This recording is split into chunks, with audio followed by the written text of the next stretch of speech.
Today we're going to talk a little bit about the meaning of life and how we make decisions around that. And also we're going to take a deep dive into our children's potential and a little bit of family values today. I'm Dr. Michelle Alden. Welcome to Parenting Challenging Kids, the YouTube channel. I'm glad to be here with you today. I have a lot of things on my mind to talk about, so hopefully this will be really clear and maybe even spark some questions in your mind and hopefully lead to some great questions, discussions.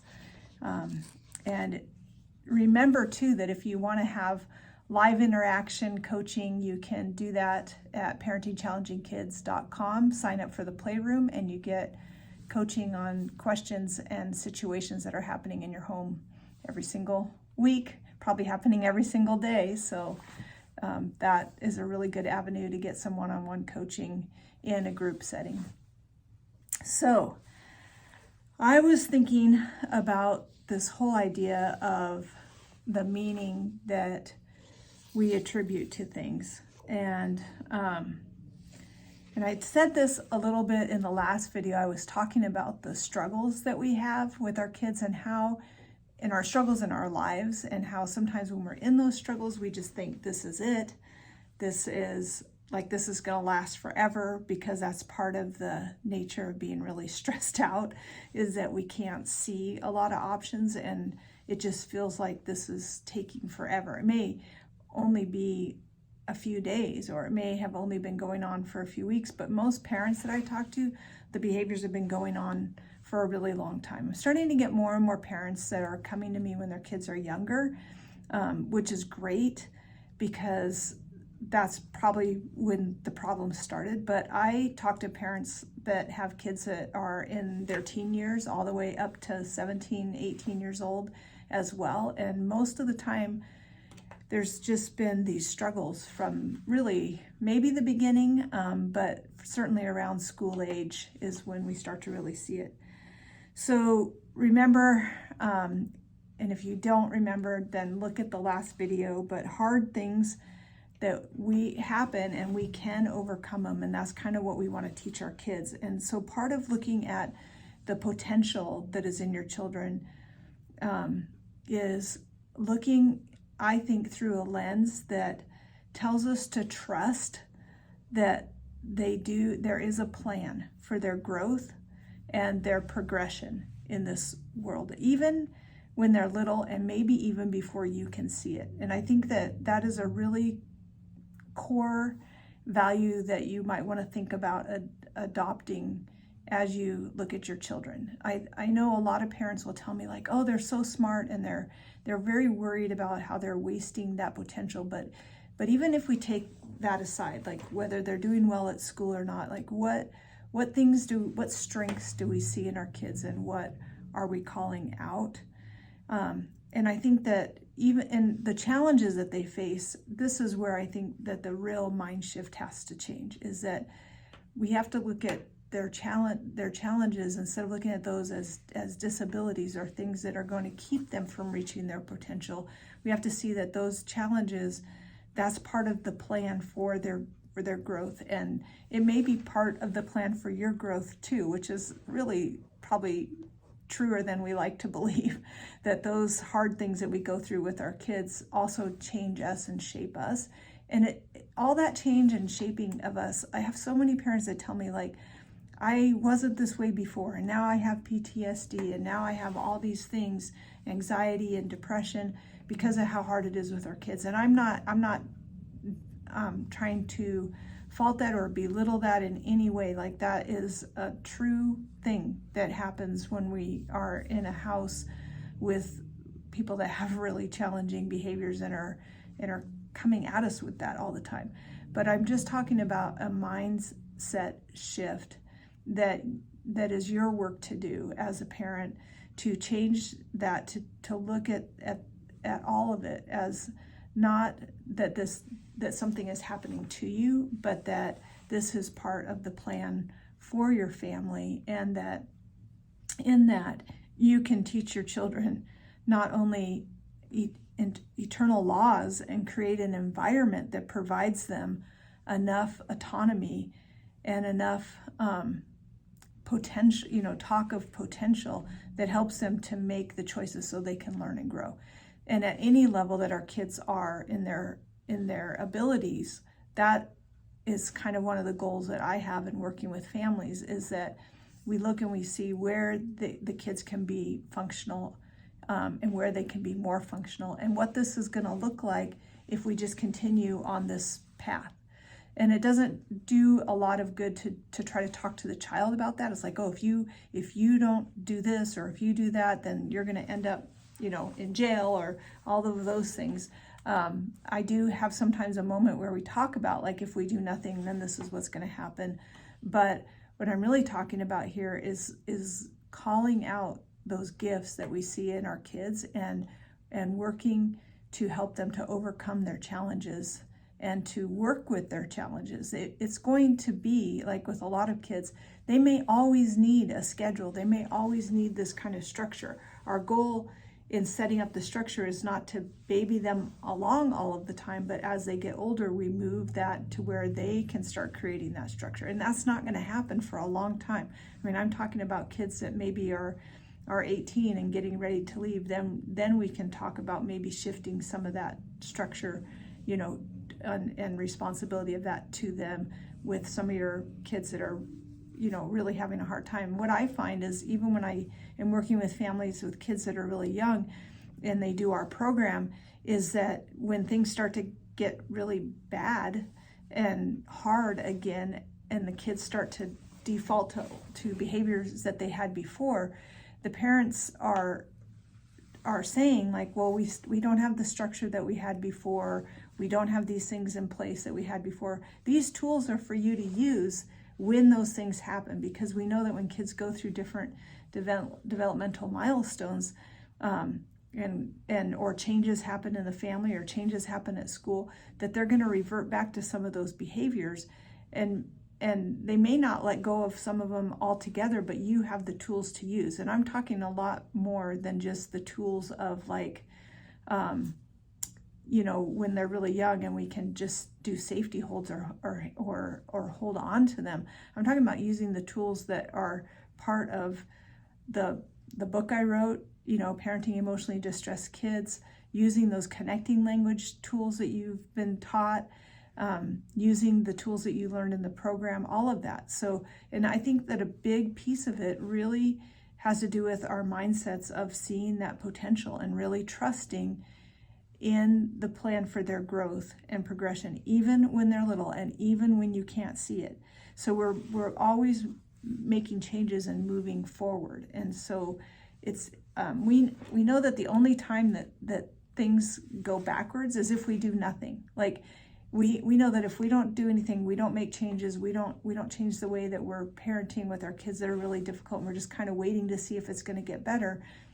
We know that that's not the law of nature, that things left to themselves without the positive input and the things that have to change, then things will get worse. That is the progression of aggression too in your kids. It's not going to get better if they're hitting you at 2 years old, and we're not moving past that. It's not going to look different at 5. It's not going to look different at 12.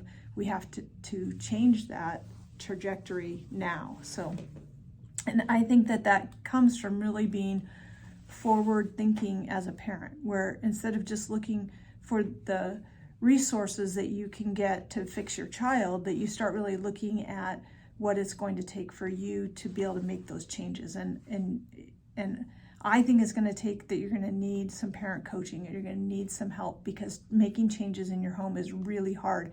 Making changes as a person is really difficult, and making changes as a parent and in parenting is sometimes we're trying to affect generations. We're affecting generations to come, but we're also trying to maybe undo or change some things that have been generations in the making. So I know it's difficult, and it really does take that forward thinking piece of it. So going back to kind of the values that we have to create and teach for our kids, I think that we have to help them to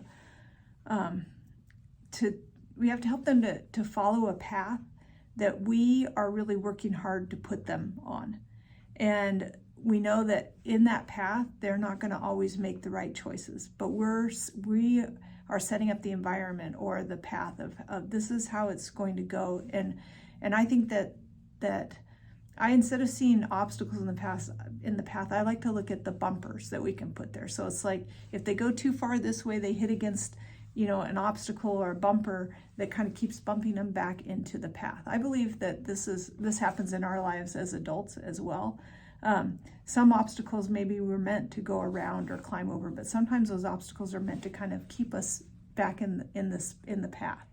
So we know they're not going to always make good choices in this path, but there's a lot early on when we're first setting them on this path and setting up, where we want them to go and how we are hoping that they're going to do that. And I'm not talking about like you're on a path to go to a certain kind of college or have a certain kind of career. I'm talking about a life path of like, this is how we do things in our family, and this is how we talk to one another, and this is how we treat each other, and establishing some of those guidelines and rules, and so that you can prepare them to move through even the consequences of their bad choices as well, because that's a big piece that I think we're missing, maybe in our society and as a whole, is that we want to have consequences, right? But we're not helping our kids to kind of move through the natural things. Like if I tell a child no, or we're going to have to wait, and then they have a big fit, I see so many parents that just kind of over time especially give in to that or walk on eggshells so they can avoid that. And then they say, well, my child can't handle no, so I don't say no to them. But I'm saying that we need to figure out how to help our kids to be able to maneuver through some of those challenges when they don't get their way, when they have to turn the TV off, when they, all of it, when they have to get along with people, when they have to share, when they don't get their way, when they, all of those things that I've talked so much about that are executive functioning skills. We have to see it as our responsibility as the adults around these little people to build those executive functioning skills. Otherwise, what will be their potential in life? Because at some point, everyone stops catering to that, and then what happens, right? And so we have to kind of have the end in mind of like, I want them to be able to handle these things. It's not going to be easy for them. Some people do struggle more with impulse control and definitely have mental health issues, but we want to help them to be as functional as possible. We want our children to know that they have gifts, right? That they have gifts, that they are able to have a fresh start every day, that they don't have to live in guilt and shame. So we have to kind of create that in this path, right? We have to have a way for them to make things right. We have to have a way for them to move on and to have things be fresh each day. Because again, and I'm going to say this a lot in this particular talk, but we know that our children are going to make mistakes and they're going to suffer sometimes, and we're going to suffer because of them too. But we must allow them, to bump against those things in our environment. But at the same time, some of those things that they bump up against is those clear and concise and guided, things that we put in the way that are the path, how we set up the environment, how we help them to choose what is right, and not just leaving it to chance. Because I feel like a lot of this choosing, I call it the, choosing doctrine, basically. Like we just think that kids should just make all the choices. What do you want for, I don't want to tell them what we're going to do. I don't want to tell them how it's going to be, but I think they need that structure of that, what we're going to have for dinner, and they don't have to make those kind of choices or what. And if it comes down to having to choose what they're going to wear, that's fine too. Any place where you're having a lot of battles, look at how many choices they have. Does it need to be less choices? And what I know happens is that if you have kids that are kind of oppositional, you're saying, that doesn't work. If I give my child 2 choices, then they're going to want something completely different than those 2 choices because they're oppositional. And I'm saying you can learn how to present those choices, that this is going to be this or this, And when they hit that opposition of like, but I don't want this or this, I want this, then they either have to accept what you then choose out of those two choices, or we just wait until they see like it's going to be this or this. And most of the time we're setting that up so that it's not two vastly different things. Like we're allowing them to make a choice, but we are setting up the confines of that. I believe too that when we allow our children to, and we start to set up that path before them, like, nope, that's not going to work here. This is how we're going to do it this way. That they start to trust us better. And I think part of the problem that we have right now with kids and adults and the trust issues, because I strongly believe that this is correct to believe that when we trust somebody, we can do what they say, and we're not always fighting for control when we trust somebody. And I think kids' trusts have been broken a lot, just even in all the things that have kind of been left up to them to decide. I think that it's too much. It creates an anxiety in our kids. I think that the things that have happened in the recent years with COVID and the schools and all these things can add to the lack of trust. And then if your child's been through trauma, then it really attacks them kind of at the point of trust. If you've adopted your child, if they have attachment issues, there's lots of reasons why trust gets broken, but it is one of the fundamental things, and we have to start laying a path that helps them to trust us. And part of that is that they have to see that we know we have a plan, and we know how this is going to go, and we're going to help them through it when it gets hard. So if your child's lost trust, and because things have been maybe really bad in your home and keeping things from happening the way that you would like, I just want to encourage you as parents that you have to patiently continue. You have to set up structure, and you have to set up guidelines. And I can help you with that, because I know that so many counselors, so many therapists, I tell people that you need to set up structure and guidelines, but they don't have a clear way to do that. And again, get the book, Parenting Emotionally Distressed Kids. It has some very clear ideas on how to do that. You can get some free downloads that can help you with that. And if you need more than just a book, if you're like, I can read your book, or I can, listen to you talk about it, but how do I do it? Then please, get that help that you have available to you in person. Your children are going to need to learn values that show them that they have a purpose and that they have a place in this society. And I love telling parents and kids, we're just going to keep starting over till we get it right, and we're not going to give up on you, no matter how bad the behaviors become, and that how hard the challenges are that stretch us beyond what we feel like is our own abilities. We're going to come frequently together, and we're going to learn how to get through things even when we feel really inadequate.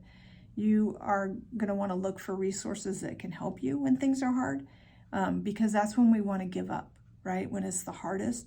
But I want you to just encourage you as a parent, if you're parenting a very challenging child, look for resources that are going to help you to be the best parent that you can be for this child. Because that's when we really have to lean in, and we have to trust even more that there is a path for your child, and that as parents, the best that I think we can do is to provide the avenue. And the best way for your children to learn to trust you, is by having to actually trust you. Good teachers and good coaches know that growth and physical strength happen when our minds and our muscles are stretched, sometimes even beyond what we think we can do.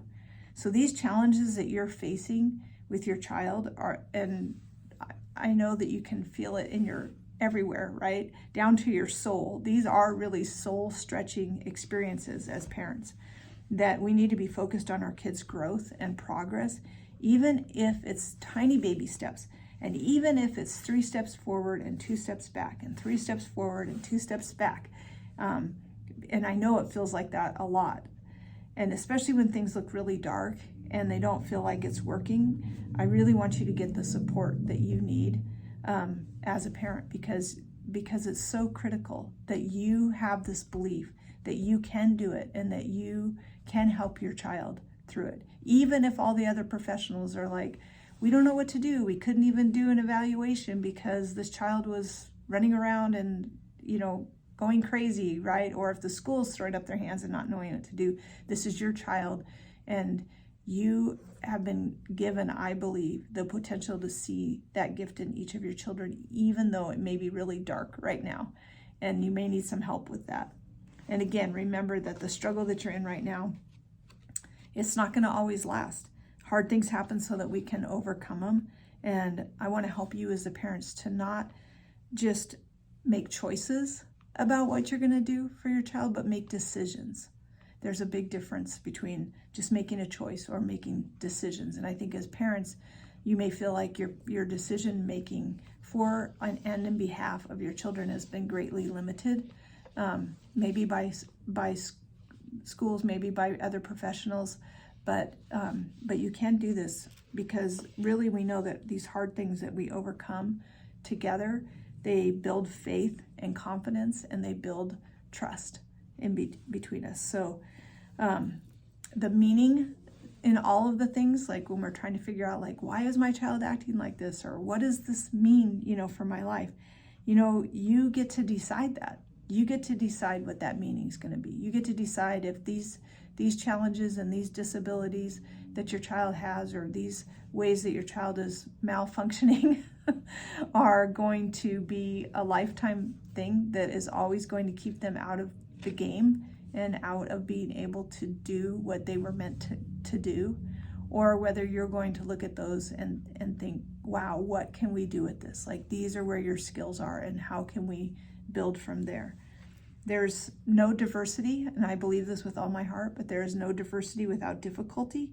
We have to go through something to get something in order to get where we're going. And I think that that's a really great message for parents and for kids, that we can get through it. We have to look at the past, but we're going to have to assign a different meaning to it, or we're going to stay stuck. And I just have to tell you that I wouldn't be where I am today if I hadn't gone through that. So again, remember that our focus on the future determines our actions in the present. And when you're thinking about the future, what comes to your mind, just remember that that's your thoughts have a big part to play in that, and you get to control that. You get to control what your thoughts are. If your thoughts go to fear, and your only thing you can see for the future of your child is, horrible and bad, those are your thoughts, and you have to work on that. And that's not the future that you want to project for your child. So if I'm going to make things happen, I actually am going to make them happen in the future by what I'm thinking about right now and what I'm doing right now. So I'm going to make darn sure that I'm thinking about what I want it to be, and not what I'm afraid that it's going to be. Because if I'm thinking about what I want it to be, or if I'm thinking about what I'm afraid it's going to be, it's going to determine my present and what I do right now in my life. So I hope that these words are not only challenging to you, but helpful. And I'm looking forward to helping you further on your journey. Please look below to see how you can get in contact with me. You can schedule an appointment to have a free consultation, and we can talk about what would be the next steps. You can go to the website parentingchallengingkids.com and sign up for a consultation there, or sign up for our playroom and get some one-on-one direct help.